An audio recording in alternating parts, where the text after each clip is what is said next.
Kakatiya medical కళాశాలలో విధులు నిర్వహిస్తున్న 86 మంది హాస్టల్ వర్కర్ల పెండింగ్ జీతాలను తక్షణమే విడుదల చేయాలని రాష్ట్ర డిఎంఓని కలిశామని యూనియన్ నాయకులు తెలిపారు. తక్షణమే రాష్ట్ర ప్రభుత్వం 8 నెలల నుండి పెండింగ్లో ఉన్న జీతాలను విడుదల చేసి హాస్టల్ వర్కర్లను ఆదుకోవాలని ఈ సందర్భంగా వారు కోరారు.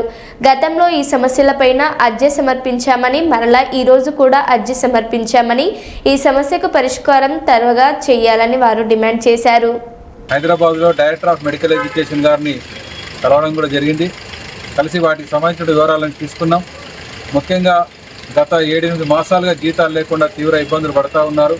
వాళ్ళందరూ కూడా పేద కుటుంబాలు, అనేక రకాల ఇబ్బందులు పడుతూ వాళ్ళ జీవితాన్ని కొనసాగిస్తున్నారు. వాళ్ళకి శాలరీస్ ఇప్పించాలని చెప్పేసి కోరడం కూడా జరిగింది.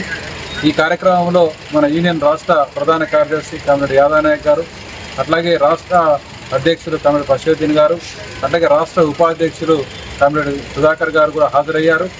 ఈ సందర్భంగా వారు చెప్పింది ఏంటంటే దీనికి ఒక శాశ్వత పరిష్కారం మేము చేయాలని చెప్పే ఆలోచనతోనే మళ్ళీ ఇంతకుముందు రాసిన లెటర్కు రిమైండర్గా ఇంకొక లెటర్ తయారు చేస్తున్నాం. ఈ జూలై నెల వరకు సుమారుగా 2 కోట్ల రూపాయలు వాళ్ళకి ఇవ్వాల్సిన అవసరం కూడా ఉంది. కాబట్టి వాటిని ఆ పోస్టు శాంక్షన్ చేస్తూ ఈ బడ్జెట్ విడుదల చేయాలని చెప్పేసి మళ్ళీ కూడా ఈరోజు ఒక లెటర్ గవర్నమెంట్కి మేము రాస్తున్నామని చెప్పేసి డిఎంఈ గారు స్పష్టంగా చెప్పారు. లెటర్లు రాస్తే పని కాదు, అక్కడ సెక్రటరియట్లో కానీ ఫైనాన్స్ డిపార్ట్మెంట్లో కానీ ఆ సమస్య పరిష్కారం అయ్యే విధంగా మీరు చొరవ చేయాలని చెప్పేసి కూడా స్పష్టంగా కూడా చెప్పాం. దానికి సంబంధించినటువంటి చర్యలు ఇస్తాం అని చెప్పి కూడా అన్నారు. అయితే అక్కడ ఉన్నటువంటి ఫండ్స్, లోకల్గా ఉన్నటువంటి డబ్బులు కలెక్టర్ గారు, అక్కడ ప్రిన్సిపల్ గారు వాళ్ళతో మాట్లాడి కొంచెం సాలరీస్ ఇప్పియమని చెప్పేసి అడిగాం. 7-8 మాసాలు జీతాలు ఇప్పియండి, ఆ తర్వాత ఈ బడ్జెట్ వస్తే దాంట్లో జమ చేసుకోమని చెప్పి కూడా చెప్తే అది సాధ్యం కాదు. అట్లా ఇవ్వడానికి గతంలో కొంత ఇచ్చాము. ఇప్పుడు ఆ కలెక్టర్ కానీ అక్కడ ఉన్నటువంటి ప్రిన్సిపల్ కానీ వాళ్ళు డిసిషన్ తీసుకోవాలి, మేము చెప్పడానికి రాదని చెప్పేసి కూడా డిఎంఈ గారు స్పష్టంగా చెప్తా ఉన్నారు.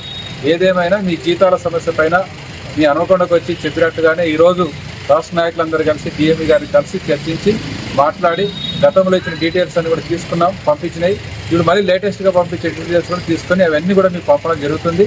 ఆ తర్వాత మనం సాధించే వరకు మన యొక్క పోరాటాన్ని కొనసాగించాలని కోరుతున్నాం.